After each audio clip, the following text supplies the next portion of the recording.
প্রতিদিন কবর ডাকে মানুষকে, বিশ্বাস করো কবর প্রতিদিন ডাকে। ডাইকা ডাইকা বলে আনা বাইতুদ দুধ, হে দুনিয়াবাসী আমি কবর পোকামাকড়ের ঘর, সাপ বিচ্ছু। আনা বাইতুল ওয়াহদা, যুবক ভাই বোঝো না কইয়া ফেলাই দিও না, তুমি বুঝো সবই। তুমি বরং বুড়া মানুষের চাইতে ভালো বোঝো ভাইয়া, কারণ বুড়ো মানুষের চাইতেও তোমার মেজাজ, ব্রেন এখনো শার্প, এখনো ব্রেন ভালো মুরব্বীর চাইতে। এই যে চাচা, এই মুরব্বী, খুব কষ্ট হইতেছে চাচার বসে থাকে, চাচার ঘুম চোখ বন্ধ হয়ে আসে, কারণ এটা তার বয়স, ঠিক কিনা বলেন না কেন? কিন্তু আজ থেকে 30 বছর আগে চাচা আপনি এমন ছিলেন, এখন তো কইতেও পারে না, শুনে না। তাইলে আপনারাই বলেন, যারা শুনেন তারাই বলেন। আপনি বলেন চাচা 30 বছর আগে আপনি এমন ছিলেন, 40 বছর আগে এমন ছিলেন, আপনি জওয়ান ছিলেন। যারা আল্লাহর পথে ডাকে মানুষকে, এদের একটা মূল ফিকির থাকে যে সম্ভাবনার সবটুকু সুযোগ কাজে লাগায়, এটা একটা বৈশিষ্ট্য থাকা চাই। অর্থাৎ যে কোনো ভাবে আল্লাহর কথা বলার সামান্যটুকু সুযোগকেও কাজে লাগায়, চাই সামান্য। কোরআনুল কারীমের মধ্যে একটা সূরা আছে 29 পারায়, সূরায়ে নূহ, মানে আমরা যেই নূহ নবীর নাম জানি না, এই উনার নামে সূরা নূহ। 950 বছর তিনি মানুষকে আল্লাহর দিকে ডাকছেন। ডাকার পরে এই 950 বছরে উনি কিভাবে ডাকছেন মানুষকে আল্লাহর দিকে, এটা আল্লাহরে শুনাইছেন। আল্লাহ তো দেখছিনি, কিন্তু ওনার মনের একটা আবেগ যে আল্লাহ আপনি আমার দুঃখটা দূর শুনে। আমাদের দেশে কয় লাকসাম আমার বাড়ি, আমাদের দেশে বলে যে এক দুঃখ কইলে যায়, এক দুঃখ খাইলে যায়। মানে মনের আবেগ কি হয়, হালকা হয়। কইতে এলে অনেক সময় দুঃখ কি হয়, হালকা হয়। তো নূহ আলাইহিস সালাম আল্লাহ তাআলার কাছে এই পুরা 950 বছর কিভাবে দাওয়াত দিছে, মানুষকে আল্লাহর দিকে ডাকছে, এটা শুনাইছে। তো শুনাইতে গিয়ে তিনি বলছেন, এই বক্তব্যটা ছিল এরকম যে আল্লাহ আমি কোন সুযোগ হাতছাড়া করি নাই, যতভাবে পারছি, যতভাবে হইতে পারে আমি ততভাবে ডাকছি আপনার বান্দাদের।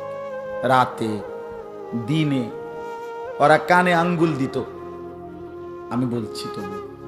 ওরা কাপড় দিয়া চেহারা ঢাইকা ফেলছে, আমি তবুও দাওয়াত দিছি। ওরা আমার সাথে জিদ করত, ধমক দিত আর কি, সব সময় বেটা আমারে কেবল কও।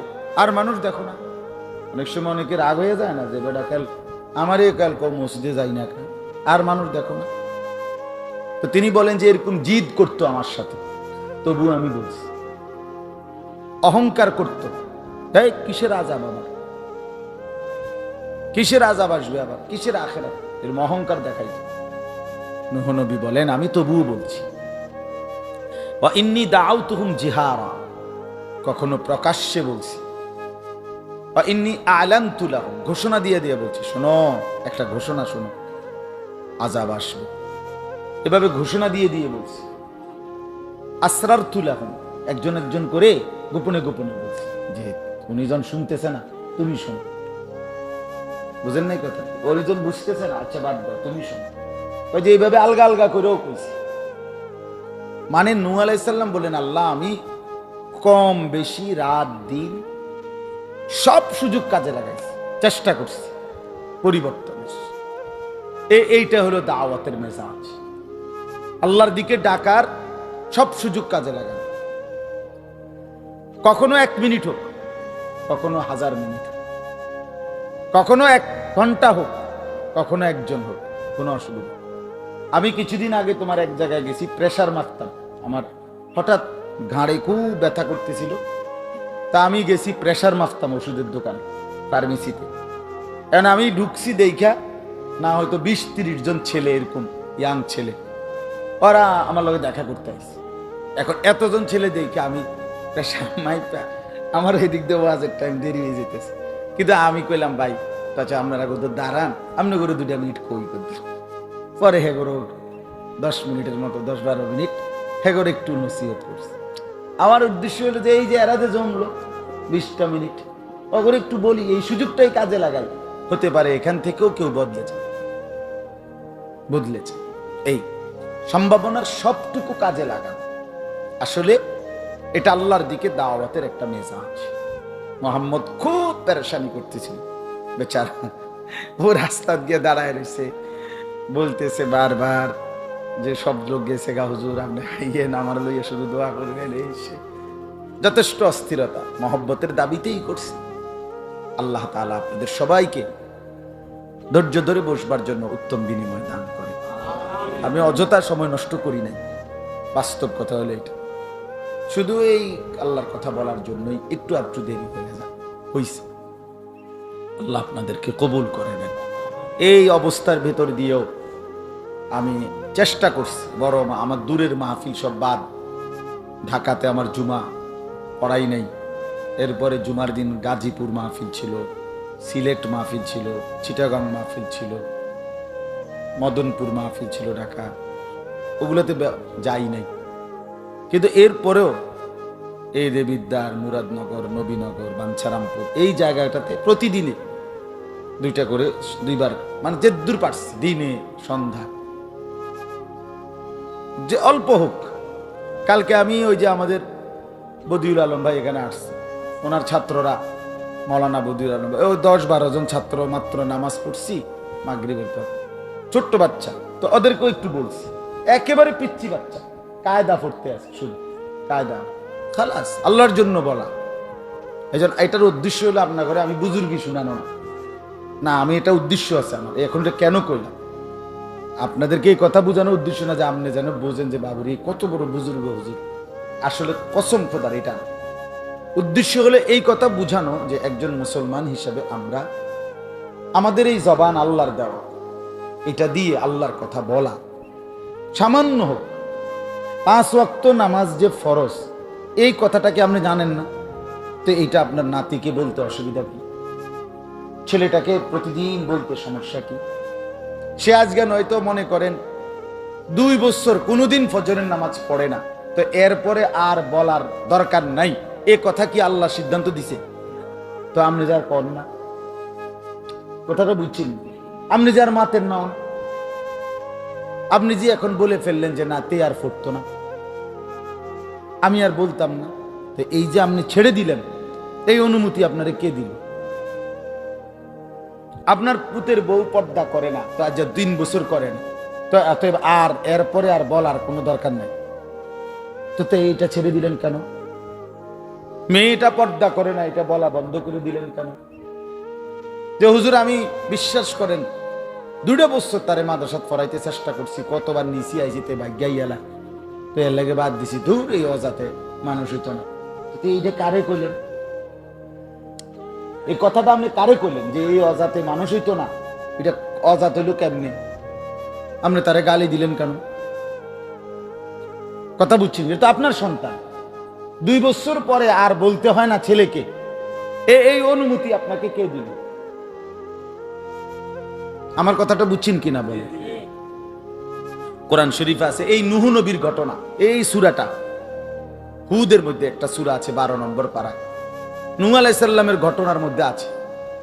950 বছর পরেও যেদিন নৌকা বানাইয়া তুফান, পানি উঠে গেছে, কোরআন শরীফ আছে ওয়াফারাত তান্নুর, মানে হলো নূহ আলাইহিস সালামের উম্মত কওম তুফানে পানিতে ডুবে গেছে না সবাই, তো পানি যখন উঠে গেছে, শুরু হয়েছে, সর্বপ্রথম আযাব, তুফানের পানি চুলার থেকে বের হয়েছে, চুলার থেকে কি বেরিয়েছে? পানি বেরিয়েছে, এটা কোরআনে আছে। তখন নূহ আলাইহিস সালাম বুঝছে এই শুরু, এ পানি উঠে গেছে অলরেডি, পানি আসতেছে, ঢেউ ধীরে ধীরে বাড়তেছে।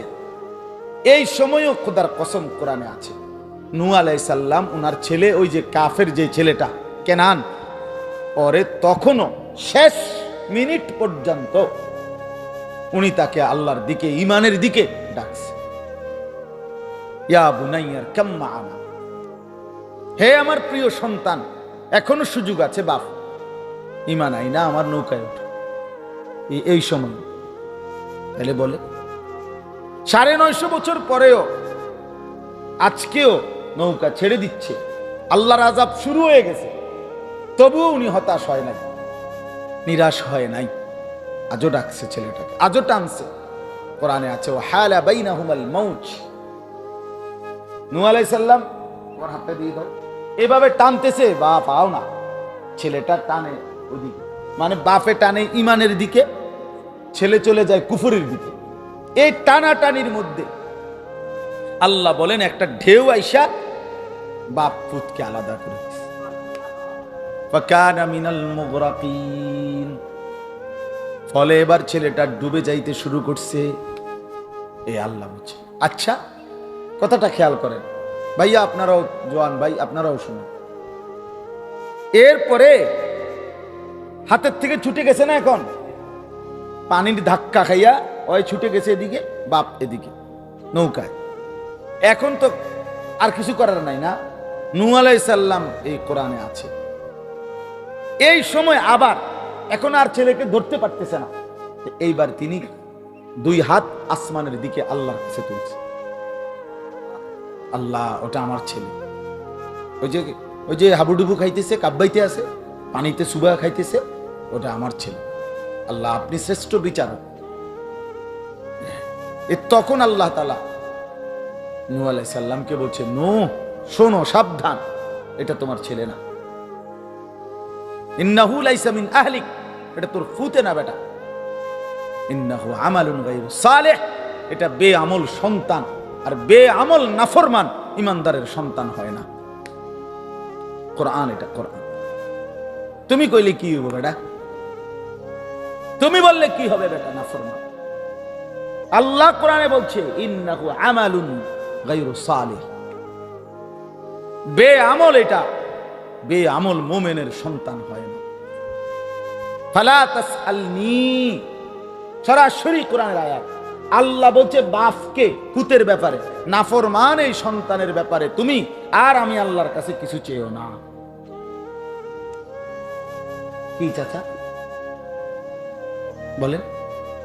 ফালা তাসআলনি, আর চেয়েও না কিছু। কোরআন শরীফে আছে তখন নূহ আলাইহিস সালাম হাত নামায়। আপনি চোখে দেখতেছেন ছেলেটা এক ওয়াক্ত নামাজ, এত বড় গাদ্দার, 16 বছর 18 বছর 20 বছর বয়স, এত বড় গাদ্দার, একটা সেজদা দেয় না, একটা। অথচ এতে বেটা বাপে এই নাফরমানের লাগা সুদে টাকা লইছে, এত বড় ডাকাইতের জন্য কিস্তিতে টাকা লইয়া তারে বিদেশ পাঠায়, সুদে টাকা। দোনোজন রে টাঙ্গাইয়া ফিরবো, মনে রাখেন, দোনোজন। আমি কই বাপ ফুত দোনোজনের একসাথে টাঙ্গাইয়া ফিরবো ফেরেশতা, মনে রাখ। আমি বললাম, আর যদি কোনোদিন না আসি তো না আইলাম, মনে রাখেন, কিন্তু আমি কইয়ে গেলাম। সুদখোর বাপ কার জন্য সুদের টাকা নিলা? এই নাফরমানের লাগা। একে নিজেও করলে হারাম, আর তেও তো নাফরমান, তে তো নামাজই করে না, তে তো মুত্তা ফানি হলো না, তো সারাদিন বেডির পিছনে হাঁটে, সারাদিন মোবাইল টিপে। এমন অসভ্যের জন্য আপনি কীর্তন শিক্ষাতেছেন? কথা বলতে বাত না খাইয়া বললে আপনার সমস্যা কি? কথা বলেন না চাচা, ইনসাফের কথা বলেন। আরে এই অপদার্থ না খাইয়া মরলে আপনার সমস্যা কি? তে তো আল্লাহর দুশ্মন, তে তো রাসূলের দুশ্মন।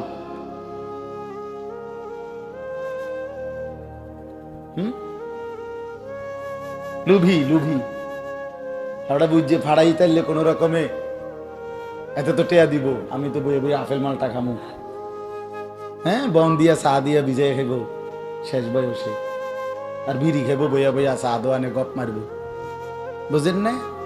হ্যাঁ, লোভ, নিজে আর কোনো কাম কাজ নাই, পুঁতে টেয়া ফাটা হেবড়া চা দোয়ানে গপ মারে, বাহ, লম্বা লম্বা কাহিনী কয়, শিহুলি কয়, মানুষের গিবত বদনাম,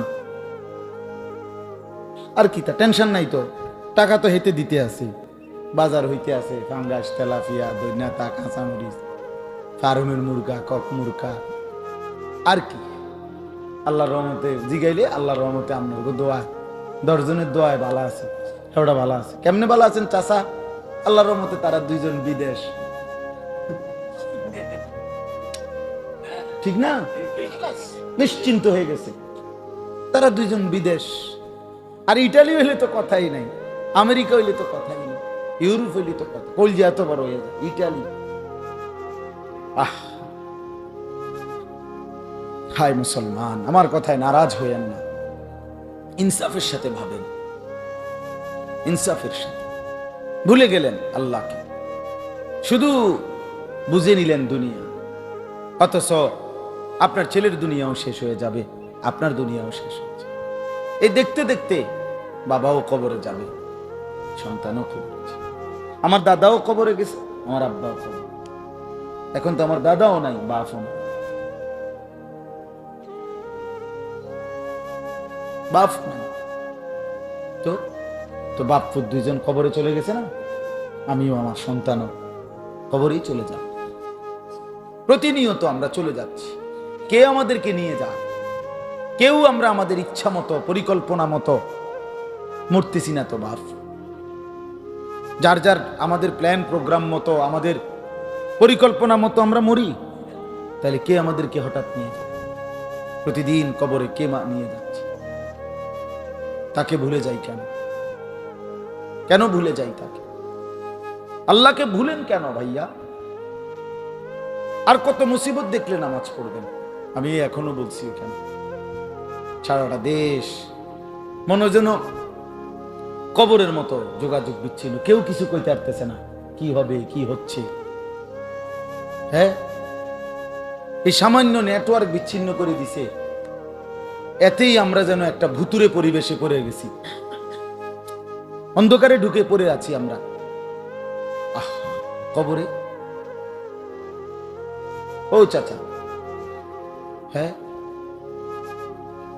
এখানে শুধু নেটে না নাই, মানুষ তো আছে, বাজার তো আছে, ভাত মাছ তো আছে, বউ বাচ্চা তো আছে। কবর, কবর কোরআন কারীমে আছে, আরে হাদিসে আছে, প্রতিদিন কবর ডাকে মানুষকে। বিশ্বাস করে, কবর প্রতিদিন ডাকে, ডাইকা ডাইকা বলে, আনা বাইতুদ দুধ, হে দুনিয়াবাসী, আমি কবর পোকামাকড়ের ঘর, সাপ বিচ্ছু। আনা বাইতুল ওয়াহদা, যুবক ভাই বোঝো না কইয়া ফেলাই দিও না, তুমি বোঝো সবই, তুমি বরং বুড়া মানুষের চাইতে ভালো বোঝো ভাইয়া, কারণ বুড়ো মানুষের চাইতেও তোমার মেজাজ, ব্রেন এখনো শার্প, এখনো ব্রেন ভালো মুরব্বীর চাইতে। এই যে চাচা, এই মুরব্বী, খুব কষ্ট হইতেছে চাচার বসে থাকে, চাচার ঘুম চোখ বন্ধ হয়ে আসে, কারণ এটা তার বয়স, ঠিক কিনা বলেন না কেন? কিন্তু আজ থেকে 30 বছর আগে চাচা আপনি এমন ছিলেন, এখন তো কইতেও পারেন না, শুনে না। তাইলে আপনারাই বলেন, যারা শুনেন তারাই বলেন, আপনি বলেন চাচা 30 বছর আগে আপনি এমন ছিলেন, 40 বছর আগে এমন ছিলেন আপনি? আপনি জওয়ান ছিলেন, কি এর রাত দিন পরিশ্রম আর পরিশ্রম করছেন, করছেন না? কই সেই দিনগুলো কোথায়?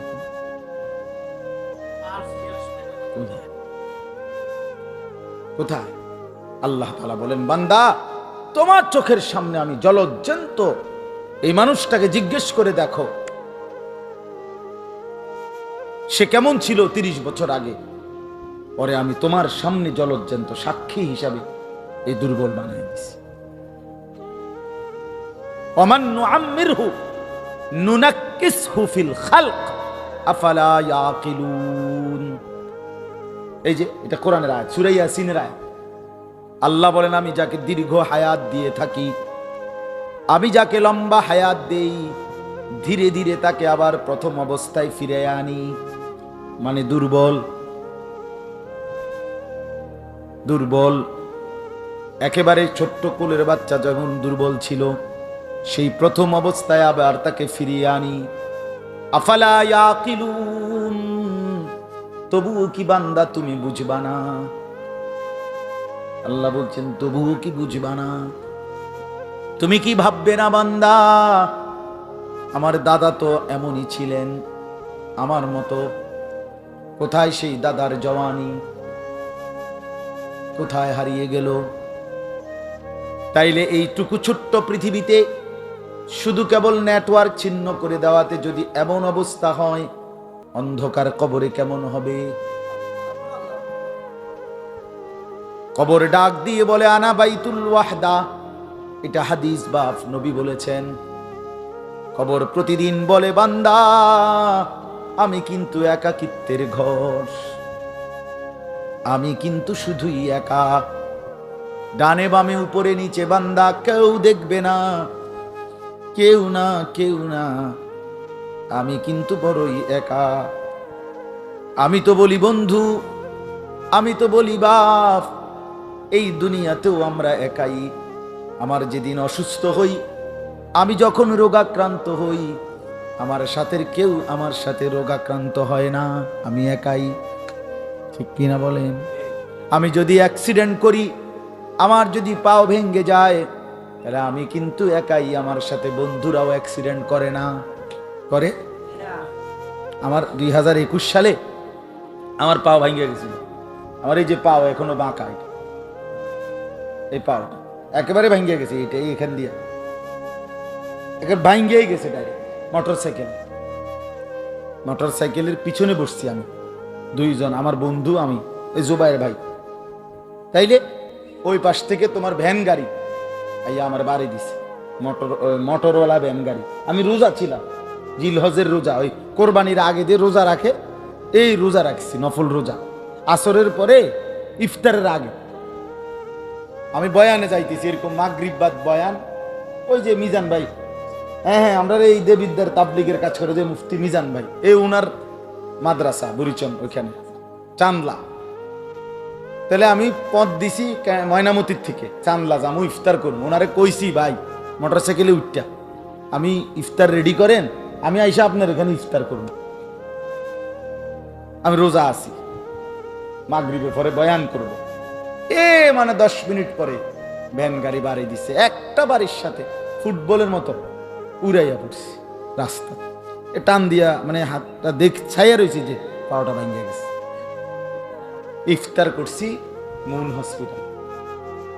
ওরা আমারে অপারেশনের জন্য কি করার জন্য, যে মানে আমার শেষ সেন্স ছিল তখন, এক্সরে করার জন্য মনে হয় নিতেছিল, হুইল চেয়ার দিয়া।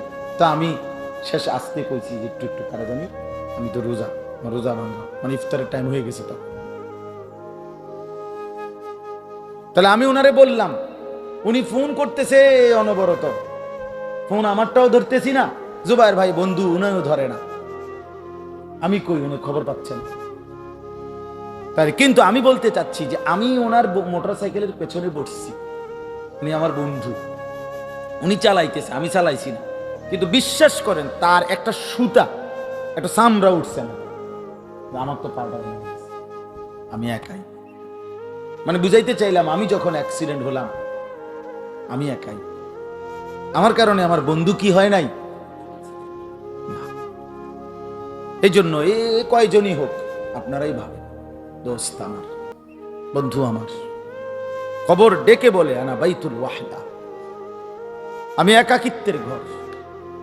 আনা বাইতুল গুরবা, 3 নাম্বার। কবর বলে, নবীজি বলছেন আমি অপরিচিত ঘর।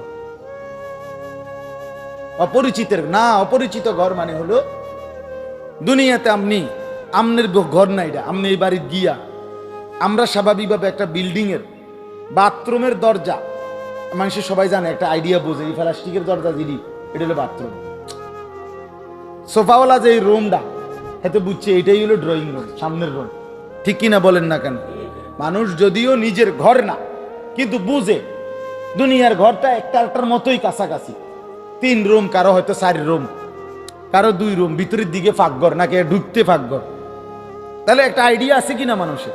আল্লাহ বলেন, নবী বলেন, উম্মত কবর যেন ডেকে বলে যে হে আল্লাহর বান্দা, দুনিয়ার কোন ঘরের সাথে আমার আশা মিল পাইবা না, আমি অপরিচিত ঘর, এ ঘরের সাথে কিচ্ছু মিলাইতে পারবে না। আনা বাইতুল গুরবা।